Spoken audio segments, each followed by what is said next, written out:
আসসালামু আলাইকুম। চলেন আপনার ই-কমার্স ওয়েবসাইটের 81 নাম্বার ফিচারের সাথে আপনাকে আমি পরিচয় করায় দেই। ফিচারটা হচ্ছে আপনার order process history, right? So এইটা আপনি চলেন একসাথে মানে প্র্যাকটিক্যাল দেখাই আর বইলা দেই তাহলে হচ্ছে আপনি ভালো বুঝবেন। ধরেন আপনি যেকোনো অর্ডারের আ ধরেন আপনি একটা শিফট অর্ডারে চাই। শিফট অর্ডারে গেলে কি হবে? ধরেন এই অর্ডারটা আমি মানে প্রসেস এ গেলাম। এখন যেকোনো অর্ডার এডিট পেজে যদি যান আপনি এই যে লাস্ট মানে লেফট সাইডে দেখতে পারবেন যে অর্ডার ট্র্যাকিং নামে একটা অপশন আছে বা সেকশন আছে। এটার আন্ডারে আপনি দেখতে পারবেন এই দেখেন এইরকম একটা সেকশন। সো এই সেকশনটা কি? এটাই হচ্ছে আপনার অর্ডার ট্র্যাকিং হিস্টরি। চলেন এটা আমি আপনাকে মানে হচ্ছে আরো ক্লিয়ার করে দেই তাহলে আরো ভালো বুঝবেন। ওকে। সো মানে একটু এক্সপ্লেইন করি তাহলে বুঝবেন। দেখেন এইটা মানে এটা হচ্ছে এরকম একটা জিনিস ডেট অনুযায়ী অর্ডারটাকে প্রসেস করতেছেন, কখন কি করা হইতাছে, যখন ধরেন অর্ডারটা কখন প্লেস করছে, কে করছে, কাস্টমার করছে না আপনার কোনো টিম মেম্বার করছে। ধরেন কখন এটাকে রিসিভ করা হইছে, কয়টার সময় রিসিভ করা হইছে, কে রিসিভ করছে, কখন ডেলিভারি দেওয়া হইছে, কোন কুরিয়ারে ডেলিভারি দেওয়া হইছে, কখন পেমেন্ট রিসিভ করা হইছে। এই সব জিনিসগুলো তো আপনারা কাজ করতেছেন অর্ডার প্রসেসের জন্য। বাট এটার একটা হিস্টোরি বা ট্র্যাকিং রিপোর্ট কিন্তু অটোমেটিক জেনারেট হয়ে মানে অটোমেটিক রিপোর্ট এড হয়ে থাকবে। ঠিক আছে? যদি ফিউচারে কখনো দরকার হয় মানে অর্ডারে কমপ্লেইন আসে কোনো কারণে দেখার দরকার হইতে পারে যে আচ্ছা এই রিপোর্টটা যে কে অর্ডার রিসিভ করছিল, কখন বুকিং হয়েছিল, কি হয়েছিল মানে এইসব রিপোর্ট যদি আপনার জানার দরকার হয় তাহলে এটা অনেক কাজের আপনার। তখন এটা কাজে লাগবে। সো এইজন্য হচ্ছে প্রত্যেকটা অর্ডারে এরকম একটা ট্র্যাকিং রিপোর্ট রাখা হয় যেটা অটোমেটিক জেনারেট হয়। আপনার এটার জন্য কিছু করতে হয় না। আপনি আপনার মতো কাজ করে যাবেন বাট এটা অটোমেটিক জেনারেট হবে। চলেন আরেকটু এক্সপ্লেইন করি আরো ভালো বুঝবেন। ধরেন যখনই একটা অর্ডার প্লেস করে ধরেন এই দেখেন প্রিয় আরকে মানে এটা ধরেন কাস্টমার নাম আরকে আচ্ছা অনেক একটা ভালো নামের আপনার আমি নেই। আরকে হয়তো বুঝবেন না শর্ট নাম। আমি একটা শিফট হচ্ছে ডেলিভারি অর্ডার আছে। আচ্ছা ধরেন ডেলিভারিতে কোনো অর্ডার আছে। আচ্ছা এই যে রায়হান নামে একটা অর্ডার আছে মনে করেন। আচ্ছা এইটা। এখন ধরেন এই যে এখানে যদি আসেন দেখতে পারবেন প্রিয় রায়হান ধন্যবাদ আপনার অর্ডারটি প্লেস করা হয়েছে। আপনাদের প্রতিনিধি আপনার জন্য অর্ডারটি প্লেস করেছে। ঠিক আছে? এটা হচ্ছে এইরকম। এরকম যে কখন প্লেস করছে, কে প্লেস করছে আর এই দেখেন এখানে নাম আর ডেট কয়টায় প্লেস হইছে, কতটার সময় অর্ডারটা প্লেস হইছে। রাইট। তারপরে হচ্ছে প্রিয় রায়হান আপনার অর্ডারটি পেন্ডিং এ আছে। ওকে, এটা হয়তো কোনো কারণে পেন্ডিং এ পাঠানো হয়েছিল, রাইট? এইজন্য দেখেন কয়টার সময় আবার পেন্ডিং এ পাঠানো হইছে। ও না, না, না।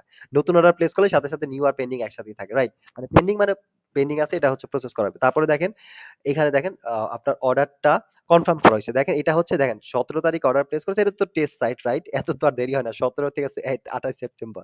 সো এটা যেহেতু ডেমো সাইট, টেস্ট সাইট এইজন্য এত দেরি দেখাচ্ছে। এটা হচ্ছে ২৮ সেপ্টেম্বর হয়তো এততে অর্ডারটা কনফার্ম করা হইছে, রাইট? বাট আপনারটা তো এরকম হবে না। আপনি হয়তো মেক্সিমাম ১ দিন লাগবে বা কয়েক ঘন্টা পরে বা কয়েক মিনিট পরে। এটাও আপনি বুঝতে পারবেন যে কতক্ষণ কয় মিনিটের মধ্যে আপনার অর্ডারটা কনফার্ম হইতাছে, রিসিভ করতেছে আপনার টিম মেম্বার, রাইট? এটাও আপনি বুঝতে পারবেন। এই ধরনের টুকটাক অনেক রিপোর্ট আপনি বের করতে পারবেন। এই গেল একটা। আর কে রিসিভ করছে এই দেখেন। ভাই জোবায়েদ। ঠিক আছে? জোবায়েদ মানে আপনার টিম মেম্বারে কোনো জোবায়েদ বা কেউ আছে যে ইউজার অ্যাকাউন্ট আছে সে এটাকে রিসিভ করছে, রাইট?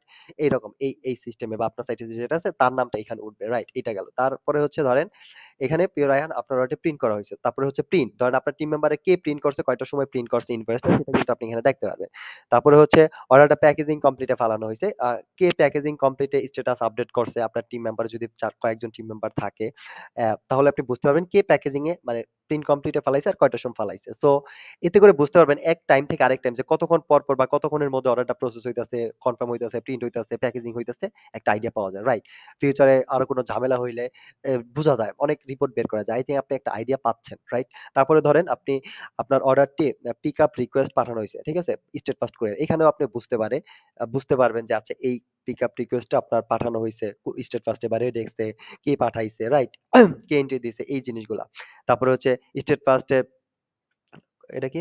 আপনার পার্সেল স্টেট ফার্স্ট কুরিয়ারের মাধ্যমে ডেলিভারিতে পাঠানো হইছে। ওকে, পাঠানো হইছে। ও এটা হচ্ছে এরকম। যাই হোক এটা হচ্ছে আপনি যখন দেখেন পড়েন আপনি আরো ভালো বুঝতে পারবেন কয়টার সময় পাঠানো হইছে। তারপরে হচ্ছে আপনার অর্ডার ডেলিভারি হইছে। ডেলিভারি যেদিন দিয়ে দিতেছেন ডেলিভারি স্ট্যাটাস আপডেট করতেছেন। কে করতেছে এই জিনিসগুলো। সো আই থিংক একটা বুঝতে পারছেন যে অর্ডার ট্র্যাকিং রিপোর্টে মোটামুটি অনেক ধরনের ইনফরমেশন সেভ থাকে যেটা হচ্ছে ফিউচারে অনেক সময় দরকার হইতে পারে। বা এটার থেকে অনেক রিপোর্ট বের করা যেতে পারে। রাইট?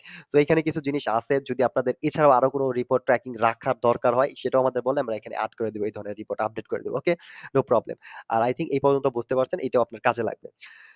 সো যখন দরকার হয় আপনি নিজেই বুঝবেন কোনটা কি কাজে লাগে। রাইট? আপনার জানা থাকলে এইটাই অনেক। সো আই থিংক ভালো লাগছে ফিচারটা। আজ এ পর্যন্তই। নেক্সট ভিডিওতে আমি আপনার ই-কমার্স ওয়েবসাইটের আরো এরকম প্রয়োজনীয় এন্ড গুরুত্বপূর্ণ ফিচার গুলোর সাথে পরিচয় করায় দিব ওয়ান বাই ওয়ান। সেই পর্যন্ত সাথেই থাকেন স্পাইডার ই-কমার্স আর ফজলে রাব্বি। আসসালামু আলাইকুম।